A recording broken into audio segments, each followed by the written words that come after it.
ভোলাগঞ্জের সাদা পাথর লুটের ঘটনার পরপরই আলোচনায় আসে এর সঙ্গে জড়িত প্রভাবশালী রাজনৈতিক নেতাদের নাম। স্থানীয়ভাবে বিএনপি, আওয়ামী লীগ, জামায়াত ও এনসিপির নেতাদের সম্পৃক্ততার অভিযোগ ওঠে শুরু থেকেই। তারপরেই এ বিষয়ে তদন্ত নামে দুদক।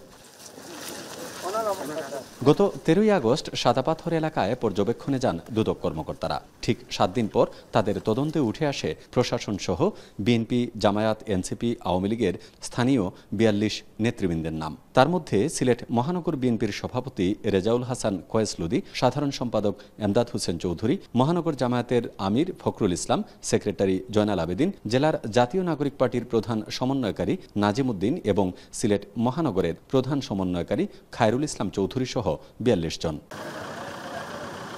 তবে দুদকের তালিকায় যাদের বিরুদ্ধে অভিযোগ উঠেছে তারা বলছেন লুটের ঘটনায় কোনো সংশ্লিষ্টতা নেই তাদের, বরং রাজনৈতিকভাবে হেয় করার জন্যই ষড়যন্ত্রমূলকভাবে নাম জড়ানো হয়েছে তাদের।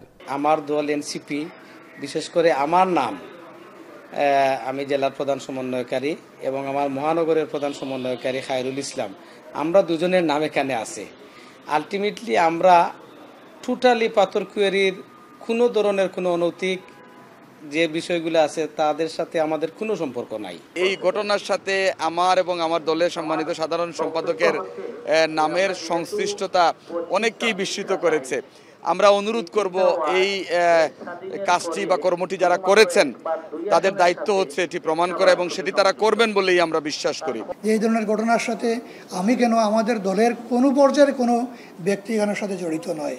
যদি এভাবে জড়ানো হয় তাহলে এটা উদ্দেশ্যমূলক এবং রাজনৈতিক ভাবমর্যাদাকে ক্ষুণ্ণ করার জন্য এটা একটা অপপ্রয়াস। একই দিনে পাথর লুটপাটের ঘটনায় জেলা প্রশাসনের গঠিত তদন্ত কমিটি তাদের চূড়ান্ত প্রতিবেদন জেলা প্রশাসকের কাছে দাখিল করেছে। 7 পৃষ্ঠার প্রতিবেদনে লুটপাটে জড়িত 137 জনের তালিকা সংযুক্ত করার পাশাপাশি 10টি সুপারিশে যেসব বিভাগ জড়িত তাদের বিরুদ্ধে ব্যবস্থা নেওয়ার কথাও উল্লেখ করা হয়।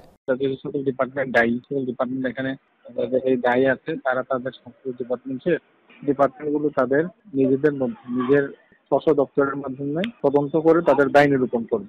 দীর্ঘদিন ধরেই সীমান্তবর্তী এলাকায় অবৈধভাবে পাথর উত্তোলন হলেও এর পেছনে ছিল রাজনৈতিক আশ্রয় আর প্রশাসনের গাফিলতি, এমন অভিযোগ সবার। আর দুদকের তদন্তেও খনিজ সম্পদ উন্নয়ন ব্যুরো, বিভাগীয় কমিশন, জেলা প্রশাসন সহ পুলিশ, বিজিবির প্রত্যক্ষ অপরোক্ষভাবে জড়িত থাকার কথা উল্লেখ করা হয়। বিভাগীয় কমিশনার বলছেন, যদি এসব প্রমাণিত হয় তাহলে তাদেরও আইনের আওতায় নিয়ে আসা হবে। যারা প্রকৃত দুষ্কৃতিকারী, এই অপরাধের সাথে যারা সংশ্লিষ্ট, তারা যেন সবাই তালিকাভুক্ত হতে পারে। সেই জন্য আমার মনে হয় যে সময়টুকু দেওয়া প্রয়োজন সেই সময়টুকু আমরা দিতে চাই। আমাদের কেউ যদি কোনো জায়গায় কারো যদি ইনভলভমেন্ট থাকে, সে যে কোনো জায়গায়, আইনশৃঙ্খলা রক্ষাকারী বাহিনী হোক অথবা যে কোনো পর্যায়ের, তারা আইনের আওতায় আসবে। প্রকৃতি ও পরিবেশের উপর চলমান এই লুটপাট শুধু সম্পদ নষ্ট করছে না, বিপন্ন করছে পরিবেশকেও। তাই সাধারণ মানুষের প্রত্যাশা, যারা সত্যিকার অর্থে এ ঘটনার সঙ্গে জড়িত, আইনের আওতায় এনে শাস্তির মুখোমুখি করা হোক। গুলজার আহমেদ, এখন, সিলেট।